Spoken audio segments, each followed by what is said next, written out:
Hello everyone, and welcome to episode 20. I think the thumbnail might be a bit of a giveaway as to what will be our biggest achievement today.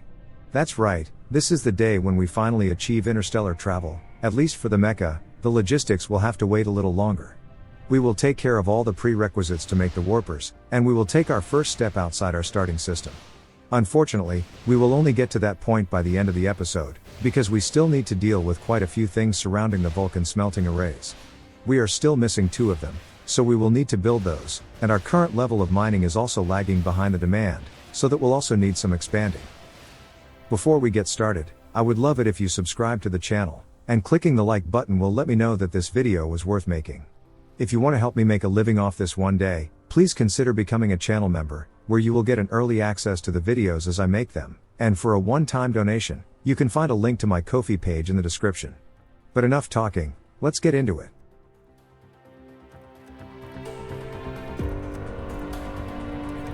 Okay, let's take care of the remaining furnaces.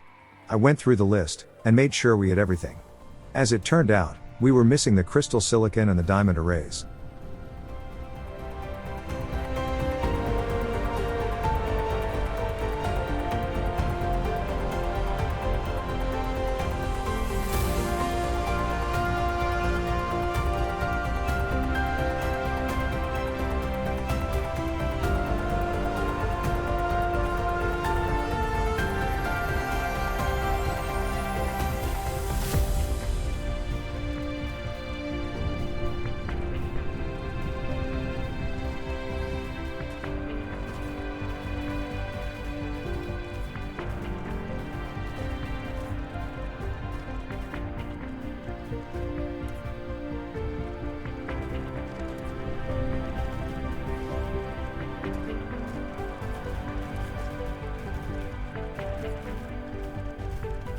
Okay, the checklist is complete.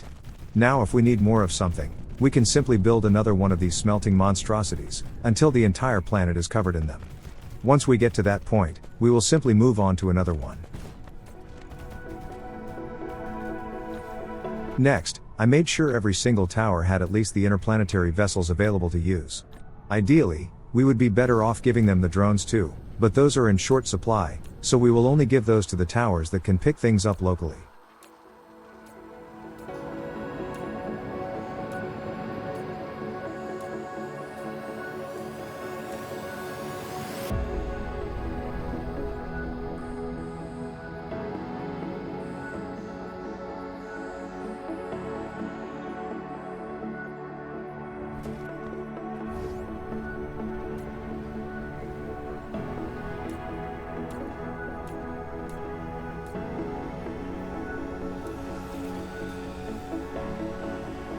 Well, time to take care of the next important thing, getting rid of the locally mined resources. These old farm towers will be perfect for that.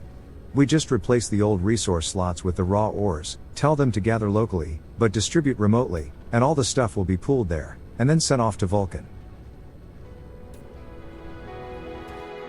And if we no longer see any items on the belts in the old furnace setups, we can safely demolish the smelting columns. We only really need to wait for the tower to empty out after that.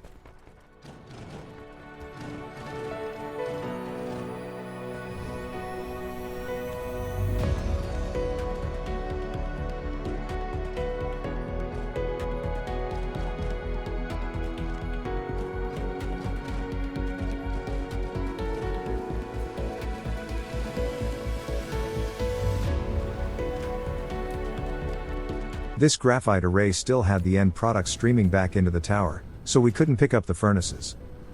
And that was true for everything else, so that's as far as we could go in this instance.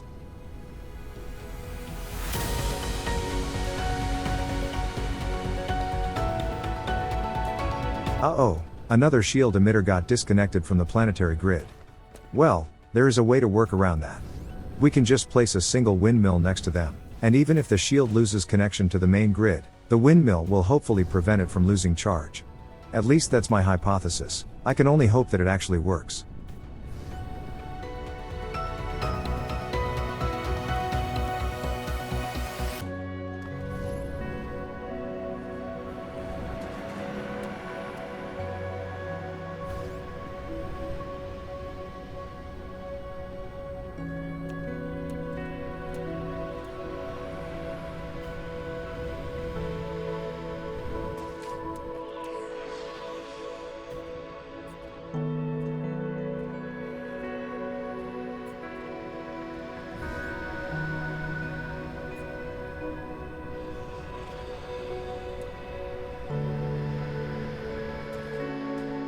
and that should cover all 8 of them.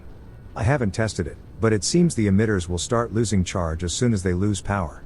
I'm hoping that if we give them a windmill that directly covers them, they will get a constant stream of electricity, preventing that drain from happening. Again, I haven't tested it, so we might need more to make this work. Anyways, in the meantime we finished the research queue, including the Mark III assemblers, so I added all the remaining technologies from the main tree. As for the assemblers, those will require blue processing chips, so those will have to wait. We have bigger fish to fry in this episode. I also made sure to add the technology that will allow the mecha to make interstellar trips, and also the Discovery one, that will let us survey star systems for resources in our immediate vicinity. We should be able to take care of the warpers by the time we finish those.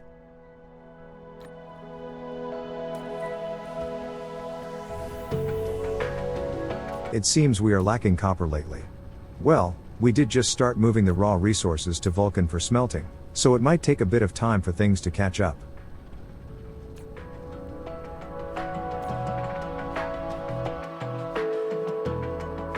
In the meantime, how about we continue working toward those warpers? The next step are the strange matter containers. We can repurpose the old copper tower for that.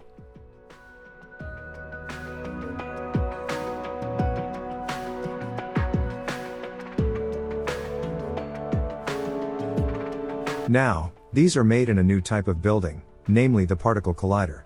The main issue with that is, those require quite a few high-tech components to make, including frame materials.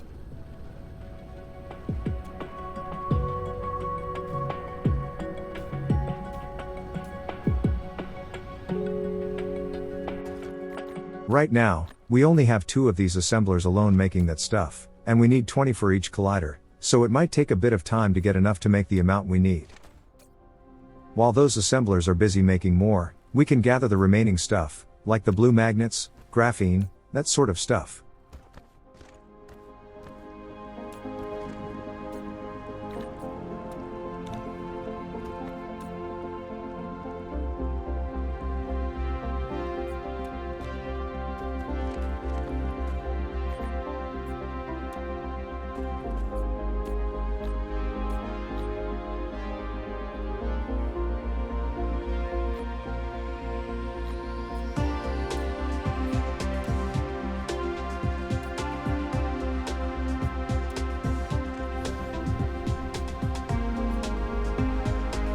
Well, we have enough to make 4.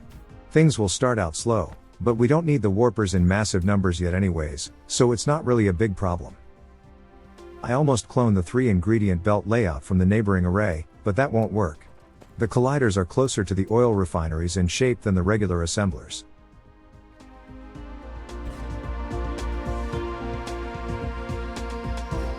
For this, we will feed them from 3 belts in the middle, making sure to use the middle lane for the deuterium, since that's the one we need the most of, and then route the finished containers back on the sides.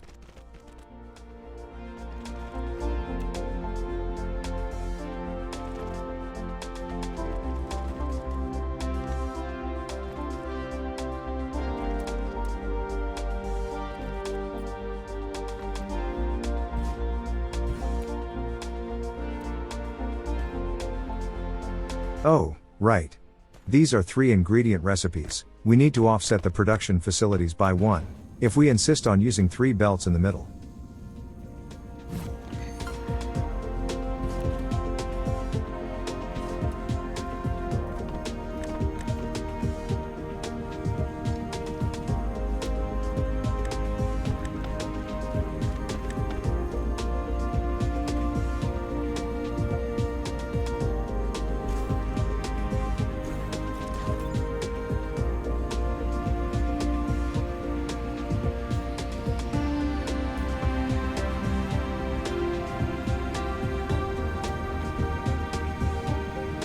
Well, it's not much, but for personal use, it's more than enough. Still, we will need to ramp things up sooner or later. The graviton lenses are also a component in making the green research cubes, so I decided to set up a small box next to the substation factory, and fed the excess frame materials into it, so we can start stockpiling them for later.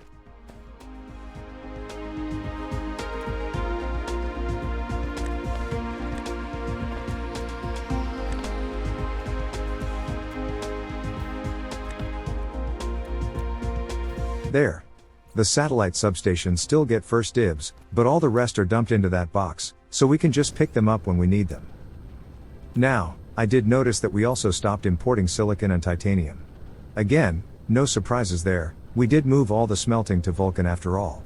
We just need to tell a tower to start importing those from remote locations, and distribute them locally. Basically the reverse of what we did with the raw ores.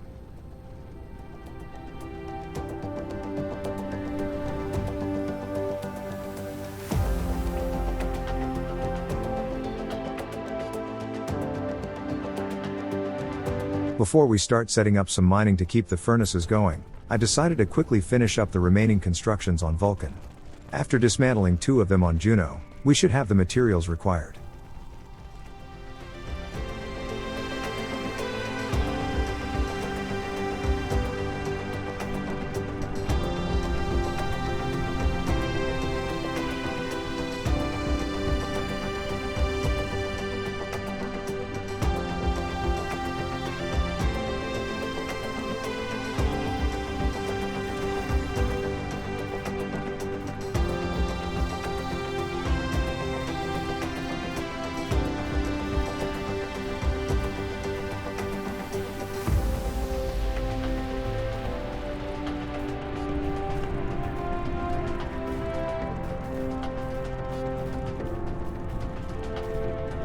I should really get into the habit of using Babs to help out with these kinds of constructions. I'm so used to only having construction drones in the mecha that I have a hard time adjusting to the fact that we have more options now.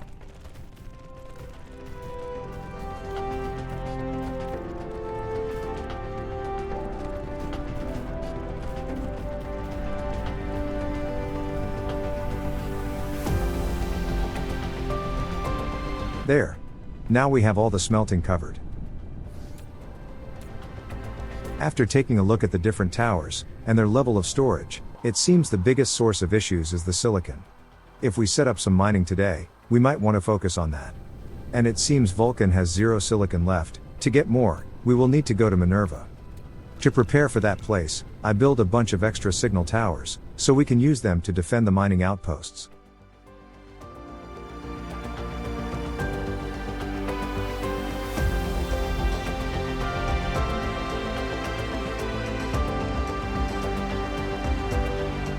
Well, this will take a while. Sadly, doing resource extraction with the basic miners is a slow and arduous process, and there is no getting around that. The only way to improve things is to get the advanced ones, and those require some exotic resources to make. I think it's obvious why we will focus on finishing the warpers as soon as we are done with this.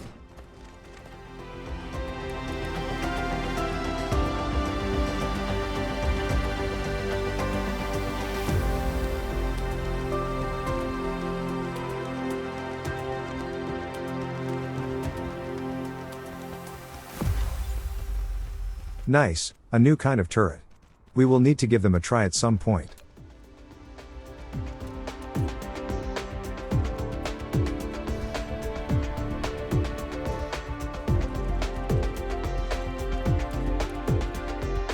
Wait a second.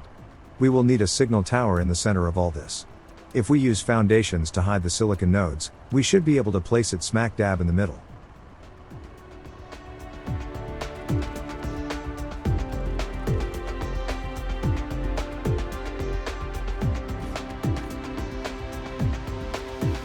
Now we just place enough windmills to shore up the power requirements, and we can move on.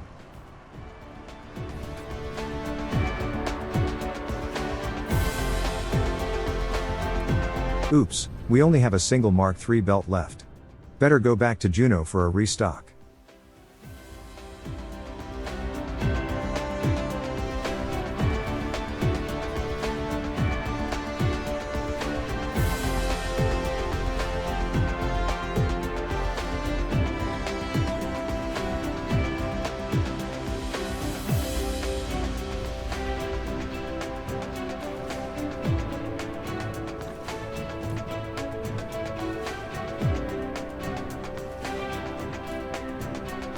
Nice, the graphite tower is ready for demolition.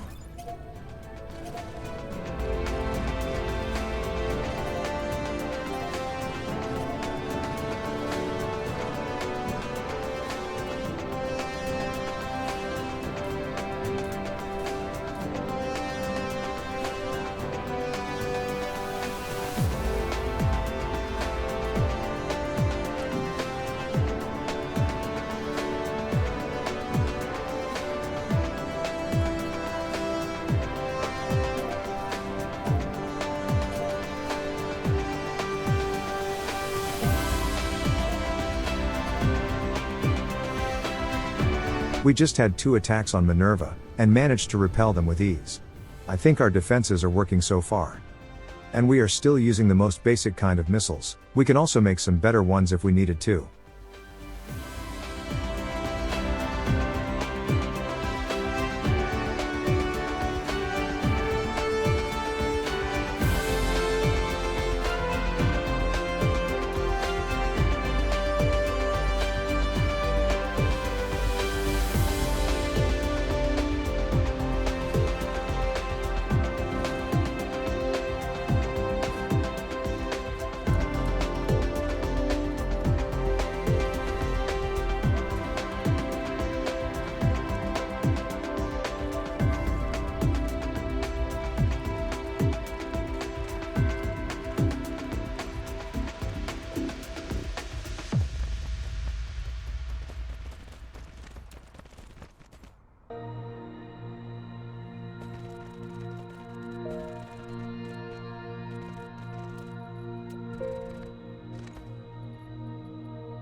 Great, we can use the signal towers as power distributors too.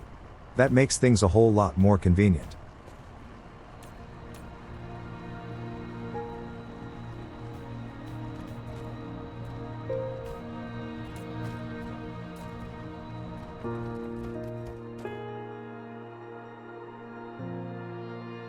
Oh, right. We had that big grouping of silicon near the original smelting outpost. We can tear that one up, and just feed the raw stuff into the tower.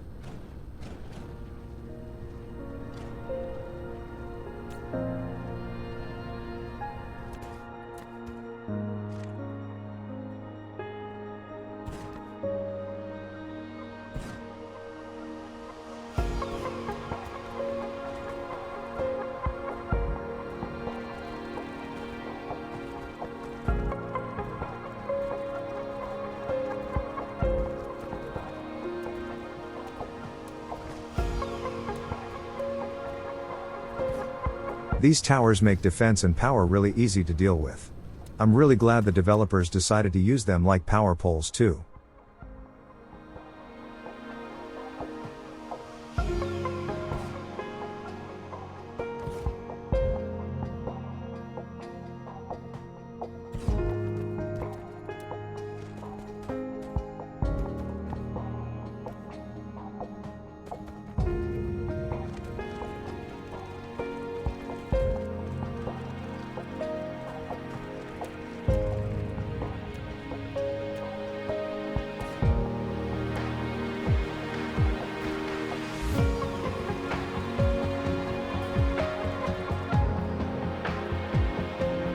At this point, we should have enough silicon to tide us over for the near future, but I was in the zone, and decided to push through.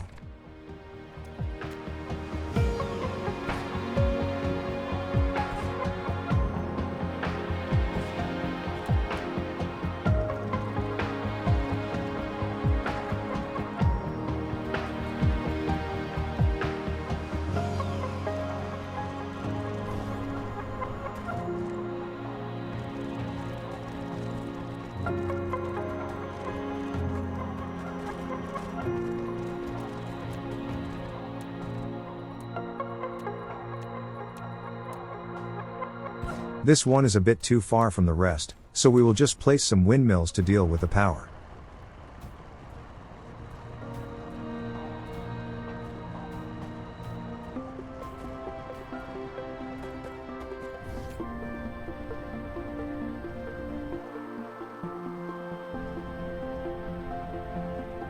Okay, I think I will finish these 2 up, and then we will move on. Setting up so many mining can be a bit boring after a while. And just imagine, we didn't always have access to advanced miners. There was a time when we had to do this for every single resource deposit in the entire game, carefully rotating every miner, dealing with power, belts, all that jazz. Those were dark days.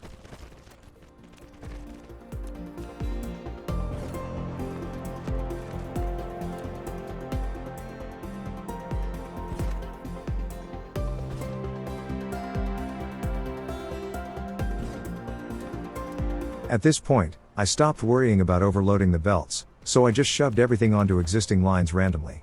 Things will get sorted when we get the advanced miners anyway.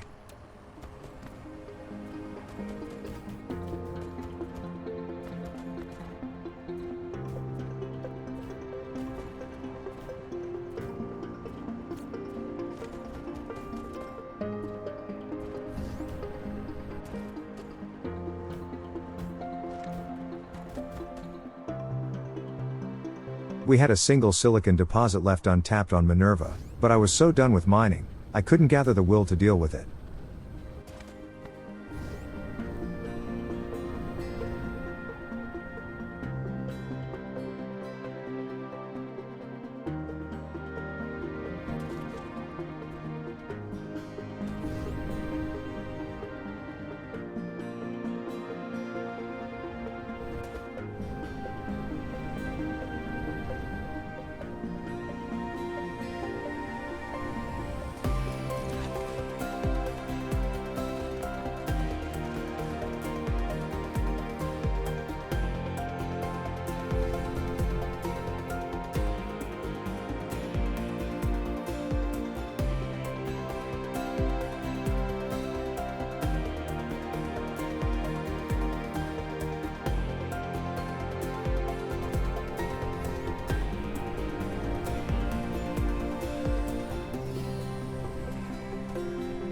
Well, the towers collecting the raw ores don't have logistics vessels of their own, so the throughput is a bit slow at the moment.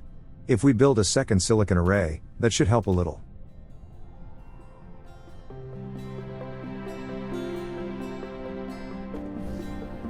And it seems we have everything we need to build it all. Good times.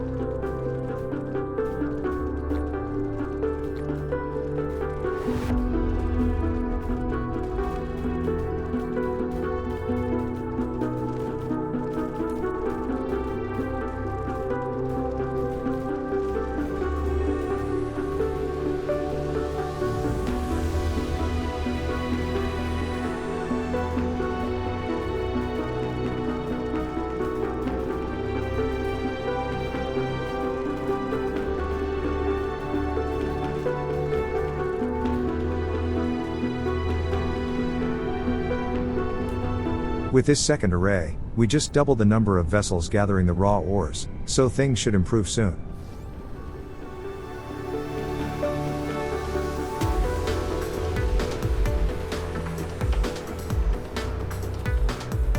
Since we don't need the old titanium smelting either, we can tear this up too.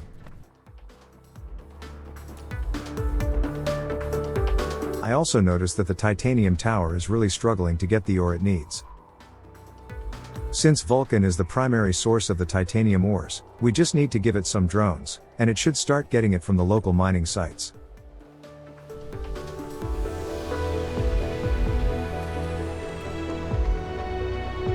Just to put my mind at ease, I quickly tapped into this deposit, and fed it into the nearby tower, so we can ensure the supply keeps flowing.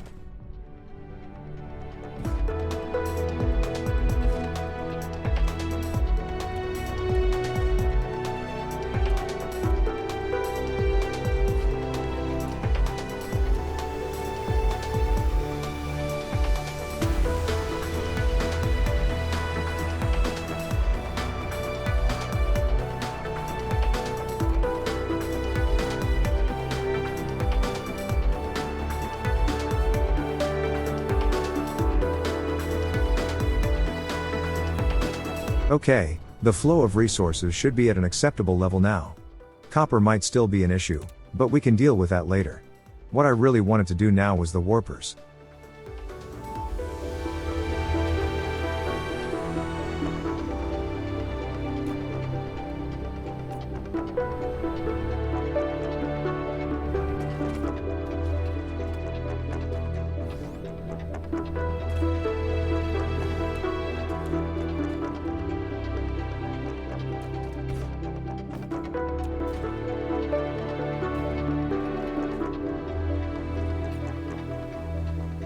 The graviton lenses only require the strange matter, and some diamonds to make. Pretty easy, now that we have everything at our fingertips.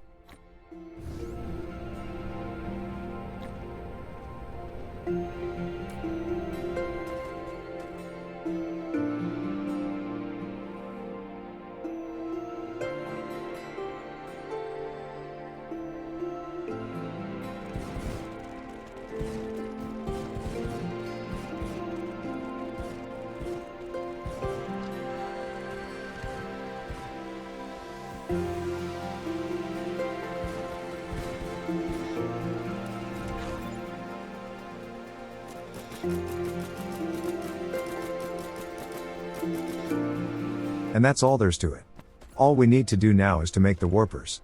And since those only require the lenses, it couldn't be simpler. Now, here's the deal with making warpers. There are two ways to make them. We can either use these graviton lenses, or use green science cubes. If we use the cubes, it will be a massively more efficient process, and once we can make those, we will definitely switch over to it. But we can only use the lenses at the moment, so that's what we will do.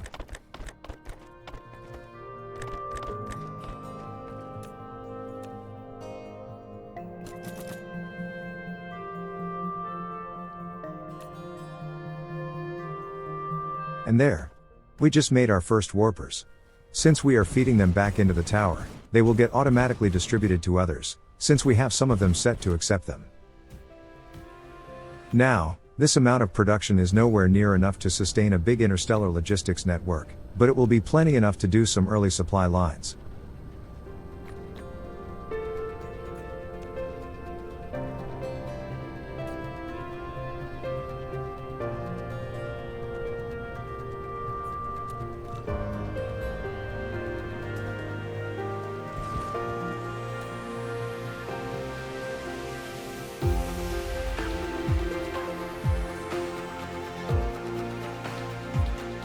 Okay.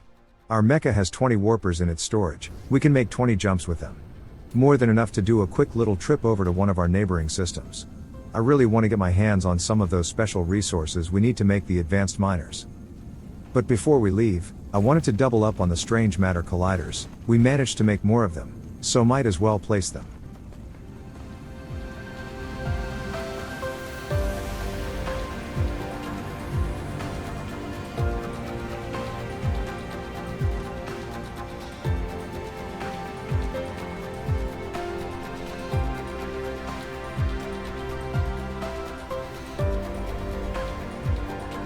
For the next batch of research, I decided to do the inserter stacking ones. With these, the inserters will be able to pick up multiple items at once, not just the single one they were able until now. Wait a second. This research tower is inactive. It seems the inserter feeding the yellow cubes was unpowered, but it's fixed now. Okay.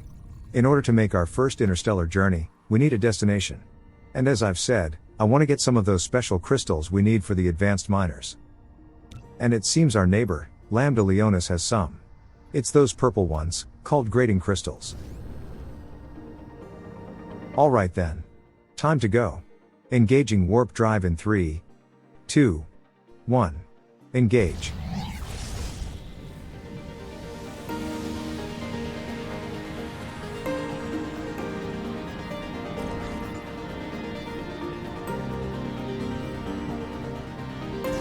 Welcome to the Lambda Leonis system.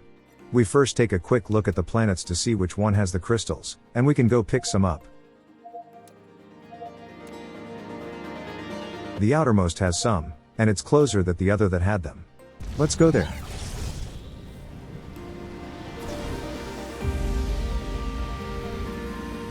Since this planet has an atmosphere, we can set up a small mining outpost to get the crystals quickly. Mining by hand would take ages. We only really need a couple dozen stacks, so no need to do anything big right now. I specified the presence of an atmosphere because we need that for the wind power, by the way. If there is no air, there is no wind.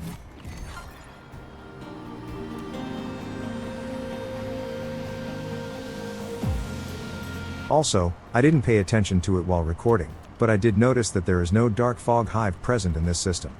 Good to know that they are not an ever-present danger.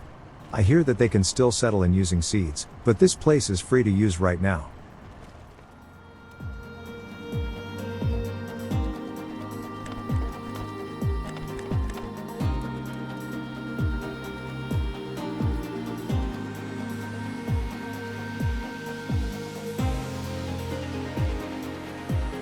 Okay.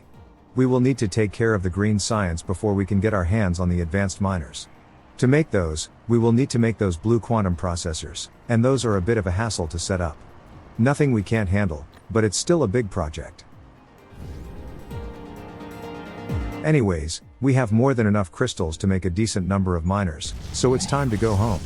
I am carrying some by hand, so navigation might be a bit harder than usual. By the way, in case you're wondering, it is perfectly possible to make these interstellar trips without warpers. The entire game world is fully accessible as soon as you discover basic space flight.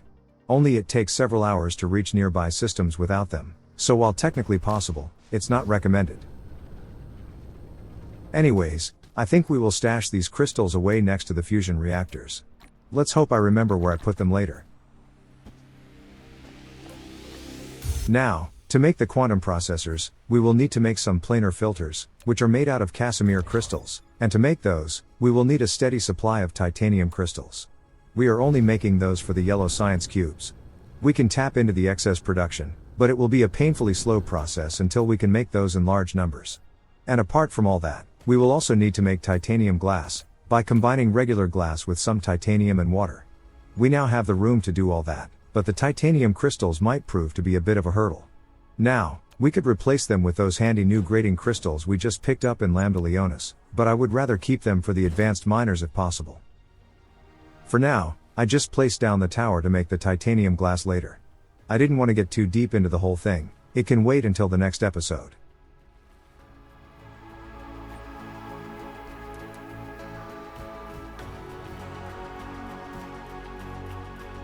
But, before I stopped the recording, that single damaged building was bothering me, so I made a quick trip to Minerva to fix it.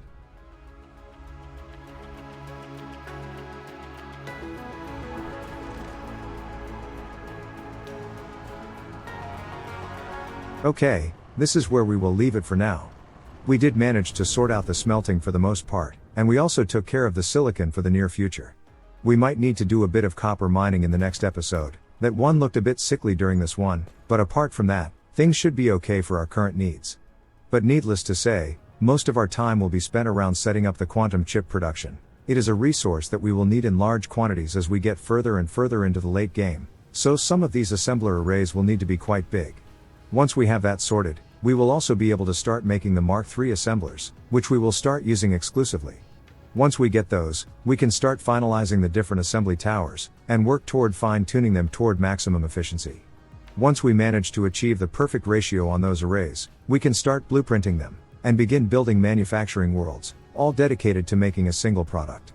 But let's not get ahead of ourselves, we have quite a bit of work left to do before that. Anyways, if you haven't done it already, I would love it if you subscribe to the channel, and clicking the like button will also help letting me know that the video was worth making. If you would like to help me make a living off this one day, please consider becoming a channel member, where you will get an early access to the videos as I make them. And if you want to give a one-time donation, you can find a link to my Ko-fi page in the description. Thank you for your support, and I will see you in the next one.